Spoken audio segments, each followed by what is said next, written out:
I'm Emily Carter. I'm 32, the youngest daughter no one remembered. I came hoping maybe, just maybe, they'd see me this time. But when the will was read, my name wasn't even whispered. They handed everything to Amanda's daughter and moved on, until one voice in the room changed everything. They didn't see me walk in, or maybe they did and just didn't care. The room smelled of polished wood and expensive grief. Thick velvet drapes framed the long windows and light filtered in like it was a shame to touch anything. Rows of chairs lined the space in front of the fireplace where the reading would happen. My parents sat near the front heads, bowed backs perfectly straight. Beside them, my Uncle Mark leaned back like he owned the place, tapping his fingers on the armrest in rhythm with nothing at all. I stood near the door for a moment too long, not sure if I should find a seat or wait to be told where to go. No one turned around. Not even Julia, my niece Amanda's daughter, who used to run to me with messy braids and questions about everything. I took a seat in the last row. There was a memory I couldn't stop replaying: Amanda's birthday 4 years ago. I had given her a pendant I saved for months to buy. She opened it, blinked once, and said, "You still don't know her taste, do you?" She passed it across the table to Julia without another word. My father had laughed then. Not a loud laugh, just a small knowing one, like he agreed. It was that same sound I heard now when Uncle Mark leaned toward my dad and whispered something. Dad smirked, then cleared his throat and looked forward again. I looked down at my hands. The goal today, I reminded myself, was not to make a scene, just be present. Sit through the will reading. Say nothing. Take nothing. Expect nothing. Leave quietly. But it still stung. The Carter family always knew how to make silence louder than shouting. A sharp cough echoed from the front. Mr. Lawrence Hale, the lawyer Amanda had worked with before she passed, adjusted his papers and tapped the envelope on the table. He didn't speak yet, just glanced around the room like he was reading a temperature no one else felt. I could feel eyes sliding over me, not meeting mine, just checking that I was still where I belonged. Out of focus, out of place. Amanda's framed photo sat on the table beside the will, her expression elegant and exact, even in stillness. A woman who had always commanded the room, and I was the afterthought. The younger sister who never quite fit in, as my mother once said lovingly, of course. Always lovingly. I heard Eleanor's voice, now crisp and dry. "You don't have to come to the reading if it'll make you uncomfortable, Emily. I had come anyway. Not for the money, not for Amanda. I came to remember who I was, even if no one else seemed to." Just as Hale opened the envelope, a soft chime sounded. The grandfather clock near the wall struck the hour. Noon. A fitting time for a verdict. Mr. Hale looked up and began reading. The first part was formal legal statements, allocations, percentages. Amanda had left her estate primarily to Julia, with some portion to a charitable foundation in her name. Then came the personal notes. To my father, Richard Carter, for always believing in my vision, even when it scared you. To my mother, Eleanor, for your strength and grace. To Uncle Mark, thank you for teaching me to stand my ground. I waited. And then it came. To my beloved daughter, Julia, you are my light. There was no mention of me. Uncle Mark chuckled. I heard the air shift. They didn't even try to hide it. My father placed a hand on Julia's back as if to say, "This is how it should be." My mother dabbed the corner of her eye, but never turned around. It wasn't just the omission. It was the performance of it all, the comfortable exclusion, rehearsed and quiet. And yet, I stayed seated, hands still, back straight. I would not break here. Not yet. Mr. Hale paused, set the first document down. The room relaxed like it was over. But then he reached for a second envelope sealed in red wax, and for the first time that morning he looked at me. Mr. Hale's fingers rested gently on the wax seal. The room, which had just exhaled in unison, held its breath again. Even Uncle Mark stopped tapping. The silence had changed. It was no longer casual or smug. It was alert. Mr. Hale looked at me, not a glance, but a full look. Measured. Intentional. "I have here," he said calmly, "a second document, a personal addendum to Amanda Carter's original will." Eleanor turned ever so slightly. My father's hand stiffened on Julia's back. And Julia, she looked confused. Not afraid, not yet. Just Uncertain. Hale cracked the wax with one clean motion. The paper inside made a soft sound like breath being drawn before a long-awaited word. He began to read. This document was written and signed 3 weeks before Amanda Carter's passing. It was delivered directly to me and was not to be opened unless her original will was contested, or as in this case, a specific party was absent from her final requests. Absent. The word sliced. I wasn't even an oversight. I was a condition. Hale continued. To Emily, my sister. For a heartbeat, I didn't register that he had said my name. It floated there unnatural, foreign, unused in that room for so long it sounded like someone else's. But then I heard a chair creak. My mother shifted. Amanda's voice came through Hale's, now steadier than I remembered. I know I wasn't always kind. I know I made you feel less. I know you were left out of too many rooms. Every word landed like a pin on glass. I want you to know I saw you, even when I pretended not to. I saw how you stood beside me when I failed, and how you stayed silent when I didn't deserve your silence. Julia blinked. My father looked down. Amanda's letter went on. I leave to Emily the cabin by the lake, the trust established under her name, and full executor rights over the Carter Foundation's education fund. She'll know what to do with it. The silence shattered, but not with noise. With stillness, the kind that floods a room when pride meets reality and loses. Eleanor's mouth opened, then closed again. My father turned as if to speak, but no words came. Uncle Mark leaned forward, eyes narrowed like he was searching the fine print for a mistake. I didn't move. Mr. Hale folded the letter slowly, carefully, like returning something sacred to its place. The moment sat there, full and unspoken. Julia finally turned to look at me. Really look.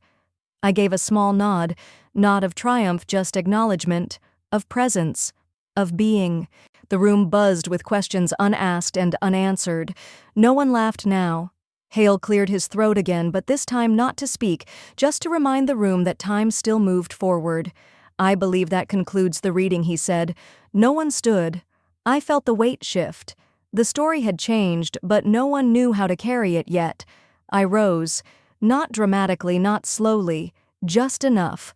Enough for the chair to scrape softly against the wood. Enough for the entire row ahead of me to feel that I was no longer behind them. And as I turned to leave, I caught a glimpse of my mother's hands clenched, my father's lips pursed, Uncle Mark's eyes narrow, and Julia's expression lost. But Mr. Hale. He met my gaze with a nod of his own. As I walked toward the exit, I could feel the air shift behind me. The sound of my heels on the polished floor echoed softly, marking time in a room that no longer knew what to say. No one followed. No one stopped me. I didn't glance back, not out of pride, but because I didn't need to. The silence told me everything. At the threshold, I paused just long enough to rest my hand against the doorframe. My fingers touched the cool wood, steady grounded, and I let them stay there for a moment longer than necessary. Behind me, a chair creaked, but no one spoke. It wasn't rage. It wasn't remorse. It was reckoning. They had always decided where I sat, whether I was invited, whether I mattered. Today, they couldn't even decide what to do with their own faces. I stepped out into the hall. The corridor outside was dim quiet. A long window let in the late afternoon light, cutting golden shadows across the tiled floor. Somewhere down the hallway, a secretary answered a phone, her voice soft and indifferent. The world went on. I stood still, not because I didn't know where to go, but because I finally had the space to decide. My space. Not one they permitted, but one I'd earned in silence. I took a breath, held it, let it go. In my coat pocket, the edge of the letter still touched my hand. The real one. Amanda's words folded with precision, now softening at the crease. I didn't need to open it. I had memorized each line by heart the moment Hale read it. I saw you. 3 words. That's all it took to unmake a decade of being unseen. I reached the end of the hallway. Outside, the cold bit gently at my skin, but I didn't pull my coat tighter. I liked the way it reminded me I was here. Not in their house, not in their story, but in mine. I looked up at the winter sky. It didn't look different, but it felt like mine again. A black car waited at the curb. I hadn't called it. Mr. Hale must have arranged it. As I approached, the driver opened the door silently. I nodded in thanks and slipped inside, folding into the quiet. As the car pulled away, I glanced once more through the tinted glass at the building, tall, severe, full of names I used to repeat to feel part of something. Now they could say mine, not out of guilt, out of necessity, out of truth. I didn't smile. I didn't cry. I simply leaned back, closed my eyes, and let the silence settle around me, no longer a punishment, but a place I belonged. The next morning, the Carter family estate was buzzing. My father had arranged a private brunch for close family only just hours before the official will reading. It was his way of setting the tone, as he liked to call it, reminding everyone who still pulled the strings now that Amanda was gone. The invitation came late. Hand-delivered, no name on the envelope, just brunch at 10. I wasn't surprised. That was the Carter way, keep it cold, keep it coated. The dining room was already full when I arrived. White linen tablecloths, fresh tulips, crystal glasses catching the morning light. Every seat filled with a familiar face that had at some point learned to look through me. Julia sat to my father's right. Her hair was braided like Amanda used to do it when she was younger. She looked up, saw me, then quickly looked back at her plate. No one rose when I entered. No one offered me a seat. Emily, my mother said curtly, gesturing to the only empty chair half a step removed from the table too close to the window's glare. I nodded and took the seat. I didn't touch the croissant on my plate. No one asked why. The conversations resumed around me. Light, dismissive, as if nothing had happened. As if Amanda hadn't died just 3 weeks ago. As if this wasn't the day her will would be read. So Julia, Uncle Mark boomed from across the table. Are we still on track for Columbia next year? I heard your essay made the rounds at the alumni board. Julia smiled faintly, nodding. She's always been the bright one, Eleanor chimed in, casting a glance in my direction that barely needed translation. I looked down, running my finger lightly along the rim of the plate. The china was old part of the wedding set Amanda had handpicked for our parents' anniversary. I remembered because I wasn't invited to that dinner either. They talked as if she'd passed her baton directly to Julia, as if her legacy skipped a generation. My father raised his glass for a toast. To family, to legacy, and to continuing the Carter name with honor. I lifted mine slowly, let it hover in the air, but I didn't drink. He noticed. His eyes narrowed slightly. A flicker, nothing more. You'll be joining us for the reading, of course, he asked, voice tight behind a cordial smile. I met his gaze, held it. Amanda requested it, I said simply. That she did, he murmured like it inconvenienced him somehow. He returned to his eggs. I returned to silence. Then came the moment they thought I didn't hear or wasn't meant to. She probably left her some old books, Uncle Mark muttered to Eleanor, chuckling under his breath. If anything. Amanda knew better. My mother didn't reply, but her smirk did. I set my fork down, untouched. The click echoed louder than expected. Nobody acknowledged it. Julia reached for the butter dish, accidentally knocking over her water. It spilled toward me. Oh, she gasped, dabbing clumsily with her napkin. I didn't mean it's fine, I said quietly, rising to my feet before anyone else could offer a tissue. The front hallway was cooler, quieter. I let the door fall shut behind me and leaned briefly against the wall. I didn't cry. That had been trained out of me years ago. Instead, I adjusted my jacket sleeve and stared at my reflection in the antique mirror hanging by the coat rack. You're just here for Amanda, I whispered to myself. Not for them. A soft knock interrupted my thought. It was Julia. She stood there holding my phone. I must have left it on the table. I thought you'd want this, she said. Her voice was hesitant. Not cold, not quite warm either. Thanks, I said, taking it gently. She didn't move. After a pause, she added, Mom used to talk about you. More than they think. I blinked. She kept a box of letters, Julia continued. Some had your name. I don't know if you... She stopped herself. Never mind. She turned to go. Julia, I said softly. She paused. Thank you. For telling me. She gave a small nod. Then she was gone. I looked down at the screen. A new email. Subject line will reading. Final location confirmation. Time 2:00 p.m. Location Carter and Hale LLP requested by Amanda Carter. My hand tightened around the phone. I had an appointment. Not with them. With Amanda. The law office sat in a quiet corner of downtown tucked between a florist and a bookstore that hadn't changed since the late 90s. I arrived early, parking 2 blocks away on purpose. I needed the walk, needed time to let the air settle into my lungs. I wore gray. Amanda always said it was a power color when worn without apology.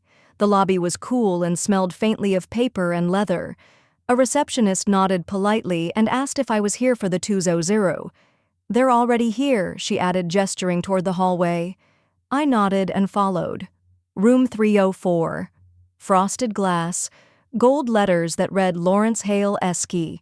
The door opened before I could knock. Emily said the man himself. Older now, but still with that same quiet authority in his voice. "Come in. We're about to begin." Inside, the others were seated already. My father and mother sat at the center of the long mahogany table. Uncle Mark had taken a seat to the side, his legs crossed with the same smug air he wore at every Christmas dinner. Julia sat stiffly beside Eleanor, clutching a black notebook. They all looked up when I entered. No one smiled. No one greeted me. There was a single chair at the far end of the table. I walked toward it, the sound of my heels clipped and measured against the hardwood floor. I didn't ask permission. I sat. Lawrence took his place at the head. "Thank you all for coming," he began. "As executor of Amanda Carter's estate, I'll be reading the terms of her will as filed and sealed 6 months ago." My mother adjusted her scarf. My father leaned forward slightly. Lawrence opened the file slowly. Amanda was thorough. She left very little to question. A murmur of approval passed from Eleanor to Mark. He began listing items: jewelry, a townhouse in Charleston, a donation to a women's shelter, a college fund in Julia's name. Then came the pause. And now, the remainder of Amanda's personal estate, financial assets, and controlling shares. He paused again, looking down. I saw it in his fingers, the hesitation. Amanda left these to be detailed in a supplemental statement, which she requested be read aloud only after all initial distributions were acknowledged. "What supplemental statement?" Richard snapped, sitting up straighter. Lawrence raised an eyebrow but continued without reacting. This envelope was sealed in Amanda's own handwriting. It was not to be opened until this moment. He lifted a second envelope. It bore Amanda's initials written in ink I recognized from the journals she used to keep, the ones she never let me read. "She always did like her theatrics," Uncle Mark muttered. Lawrence opened it carefully. But before he could speak, Eleanor leaned in. "I think we've already heard what we need." Amanda made it clear who she trusted. Julia will carry her name forward. And Emily, Uncle Mark added, not even turning toward me. "No mention, huh?" Then he laughed. A loud, coarse laugh that shattered the silence of the room. She always knew Emily wasn't cut for this family stuff. Never had the stomach. I stayed quiet. I kept my hands folded on the table. Julia looked at me. Her mouth parted slightly, but she didn't say anything. I didn't need her to. Lawrence cleared his throat. "If I may continue," he said, his voice slightly firmer now. Amanda's supplemental note reads, Everyone fell silent. Even Uncle Mark's smirk faded. Lawrence read, "To those in this room who assume silence means absence, let me be clear. I always saw everything. Every seat taken that wasn't offered, every celebration that never included her, every time Emily Carter was treated like a footnote, a pin could have dropped. I didn't move." Lawrence continued, "My sister is not loud, but neither was I once. She is the only one who ever visited me after the diagnosis without posting it online. She is the only one who brought soup instead of stories. She is the only one who never asked what she would inherit." My mother shifted. Julia looked down. "I leave the remainder of my estate, including my stake in Carter Industries, to Emily. Effective immediately." There was a beat of stillness. Then Richard stood. "What is this?" he barked. "Amanda wouldn't do that." But Lawrence held up the signed page. "This is her handwriting. Witnessed, notarized, legally binding." He set it on the table. Silence. I didn't gloat, didn't speak. I simply reached for the pen beside me, the only one untouched on the long table, and turned it slowly between my fingers. My father stared at me like he was seeing a ghost. My mother looked as if she wanted to speak, but forgot how. "I have a meeting at 3:00, I said quietly, standing up. No one stopped me. As I reached the door, I heard Julia whisper, "Wait." I turned just enough to meet her eyes. Not angry, not triumphant, just steady. And then I walked out. I didn't go home right away. Instead, I found myself at the cafe Amanda used to like, the one with the ivy curling around the windows and the chipped teacups that made every brew feel warmer somehow. I ordered her usual, chamomile with honey, no lemon. They didn't have her cup anymore, the one with the faint blue rim. But I sat at her table, third from the window, the one we picked the day after she told me about the diagnosis, when she made me promise not to treat her like she was leaving. The sun filtered through the glass, casting long shadows across the floor. I stared at the steam curling from the cup and wondered if they'd even started reading the rest of the documents by now. I knew they wouldn't call.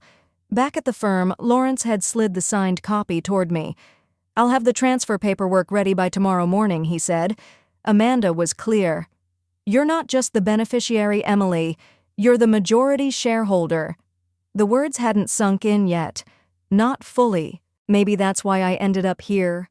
With a tea I didn't really want, and a memory I wasn't sure how to carry. My phone buzzed once. Julia. I didn't pick up. She texted instead. I didn't know. I swear. I didn't reply. Not because I didn't believe her, but because I wasn't sure if believing mattered anymore. At some point, I walked. Through the streets Amanda once loved. Past the bookstore where we found our first law textbooks. Past the theater we snuck into when she was 20 and I was 16. Past the mural she took a photo of the day after she shaved her head, saying, "Bold isn't bad." And then I was home. The porch light flicked on automatically, casting a soft amber glow over the steps. I sat down on the top stair, still holding the file Lawrence had given me. Inside it, a letter Amanda wrote just for me. The original copy of the will. A key. No label. There was no note for the key. I slipped it into my pocket. When I finally stepped inside, the silence was different. Not heavy anymore. Not empty. Just quiet. The kind you carry. I placed the letter on the table and stared at the envelope, then set it aside. Not tonight. Instead, I went to the bookshelf and pulled out Amanda's old journal, the one I wasn't supposed to read, but she left it open. Page, marked. There in her sharp handwriting, "If they ever try to laugh at her again, I hope they realize Emily doesn't need a room to stand. She becomes the room." I closed the book, pressing my hand to the cover. No tears, no anger, just stillness. Then the doorbell rang. I didn't rush. Took my time, walking to the door, breathing in the calm. When I opened it, Julia stood there holding something in her hands. It was the photo, the one Amanda took of us as kids, both in matching raincoats, grinning with mouths full of missing teeth. I thought maybe, "You should have this," she said softly. I looked at the photo, then at Julia. Her eyes were red, but she didn't apologize. "Good, I didn't need her to. I never got to say goodbye," she whispered. I nodded once, then stepped aside. She didn't enter, just stood there for a second, then turned to leave. At the gate she paused. "She chose right," Julia said over her shoulder. "I just wish I'd seen it sooner." And then she disappeared into the night. Back inside, I placed the photo beside Amanda's journal. The silence lingered, but now it felt like Amanda was still here somehow. In the walls, in the weight of the key in my pocket, in the certainty that being seen didn't always need to be loud. Sometimes being seen was just about staying and letting them come around when they're ready. The morning of the will reading came like any other quiet gray skied, and a bit too cold for spring. I dressed simply the way Amanda would have liked.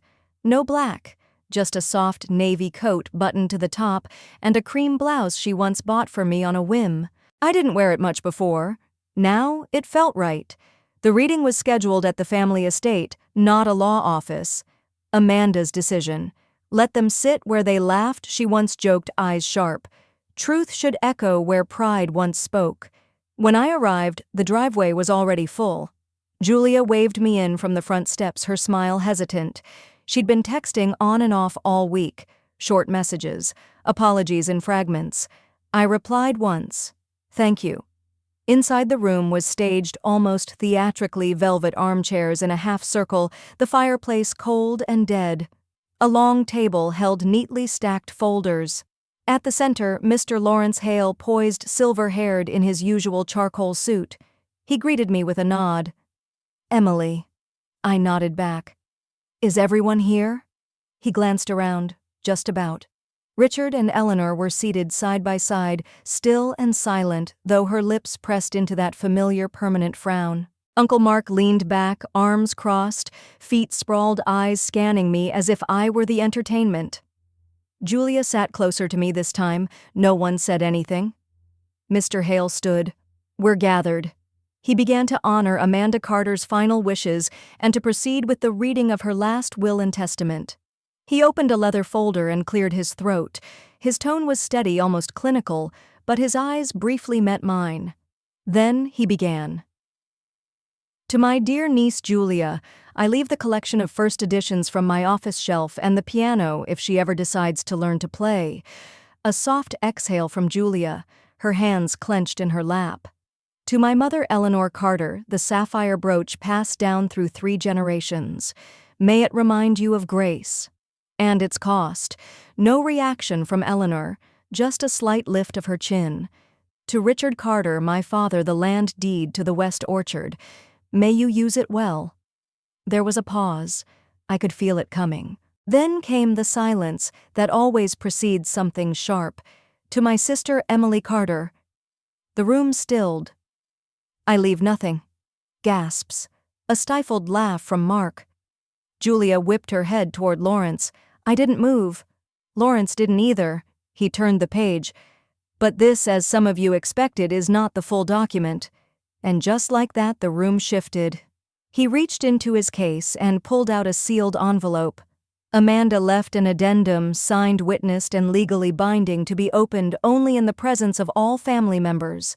This is that moment. He broke the seal. A single page, typed, simple.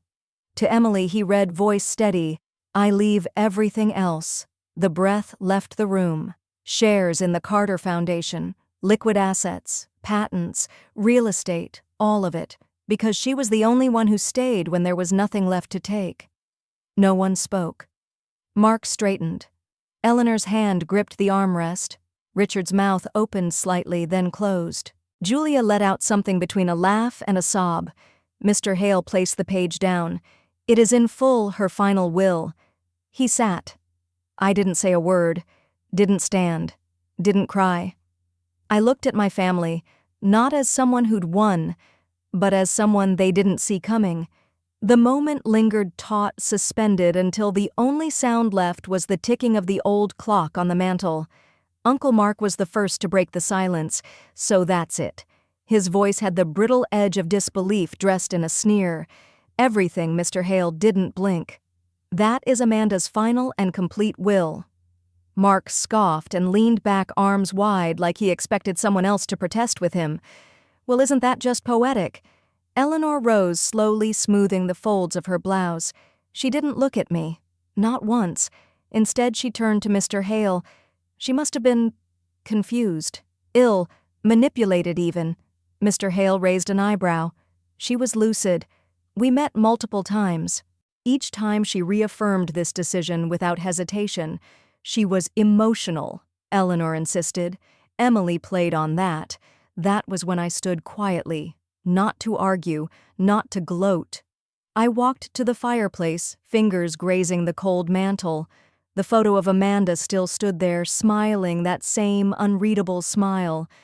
I let my hand rest there. I didn't ask her for anything, I said, voice calm. Not once.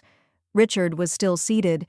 He hadn't spoken a word, just stared into nothing, as if replaying a memory he didn't want to watch again.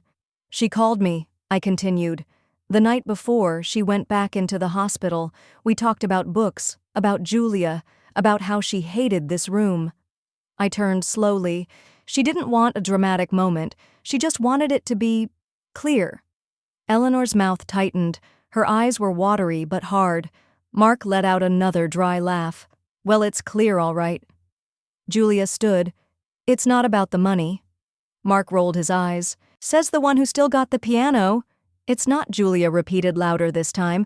She made a choice. And we're just mad it wasn't the one we expected. Lawrence stood gathering the papers into a single folder. Amanda believed in clarity, in consequence. That's all this is. The chairs scraped against the floor as people stood one by one. There was no shouting, no storming out, just quiet exits. Eleanor paused by the doorway, looked back once. Her eyes met mine, not soft, not cruel, just tired. She was always dramatic, she murmured, even in silence. Then she left. Mark muttered something under his breath, but didn't bother saying goodbye. Richard was the last to move. He rose, slowly stepped toward me, but didn't come close. I thought I knew her, he said. I didn't respond, not with words. He waited, then nodded once, not to me, but to something inside himself, and walked out. The room felt larger after they left. Or maybe it was just less heavy. Julia came over and placed a hand on my arm. She always said you were the strongest one, she whispered. She never said that to me. She didn't have to. We stayed a moment longer. Then Mr. Hale approached, handing me a simple envelope, Amanda's handwriting on the front. I recognized it instantly.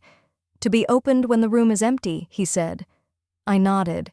He left us there, just me and Julia. But Julia knew to step outside without being asked. I stood alone now, the house quiet again. I slid a finger under the flap and opened the envelope. Inside just a single line, I knew you'd never need to speak for them to finally hear you. I closed my eyes.